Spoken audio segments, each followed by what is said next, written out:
morning and hello, I'm Professor Code. This is the Forex Supermodel Racing Review for Saturday the 26th of March 2022.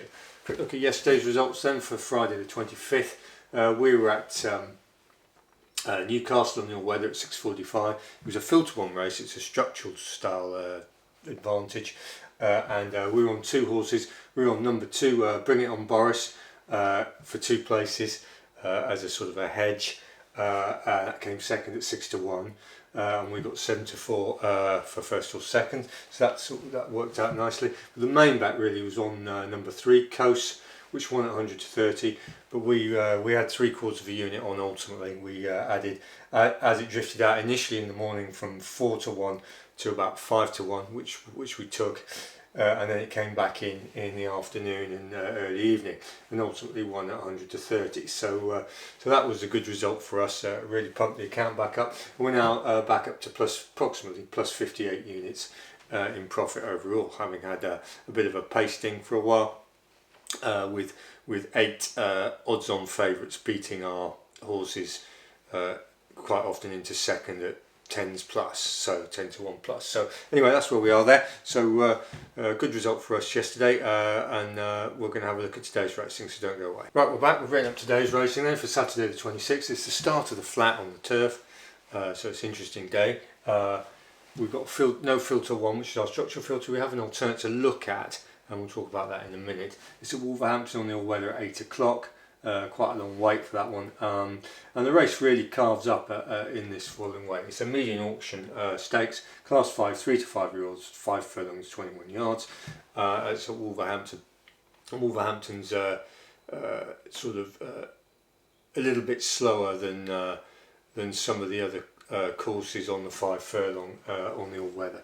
Anyway, we'll talk about that maybe in another time. But so how does it cut up? Well, you've got 2 horses that are a little bit more exposed. You've got number 1, Diva Dancer, which is 7-1, and we've decided it's probably not good enough. And you've also got Dolby Forest, down the distance is pretty marginal, it's 11-2, and so those 2 are likely to be out of the game. And then you've got this number 7, Citone, which is a first time outer, and that's at 10-1, and the jockey booking suggests they're going to give that a run. It's likely they're not going for that race. So that leaves you, unfortunately, with the front 2. It leaves you with Mr. Beaufort, which was likely to improve, and it was pulling, and we rate it about 79-80, and it's evens. And if you watch the replays on that, you can see that horse is quite likely to be improving as an early 3-year-old. And likewise, you've got This Is My Dream.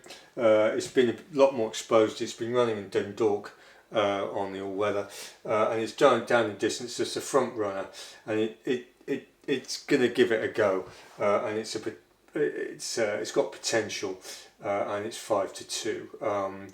But assuming that Mr. Beaufort makes the normal improvement from 2 to 3, that's always a big assumption, then it's likely to see off This Is My Dream towards the end of the race. So that's where we are really.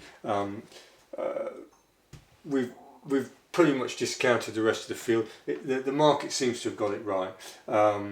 But there's a few things there. I mean, if you're interested in backing at shorter odds, those are the 2 to concentrate. Most certainly, Mr. Beaufort and This Is My Dream. Depending on how they drift, you might get I don't know. It's a 5-2 at the moment. You might get 3-1 on This Is My Dream, which you could argue is a good price.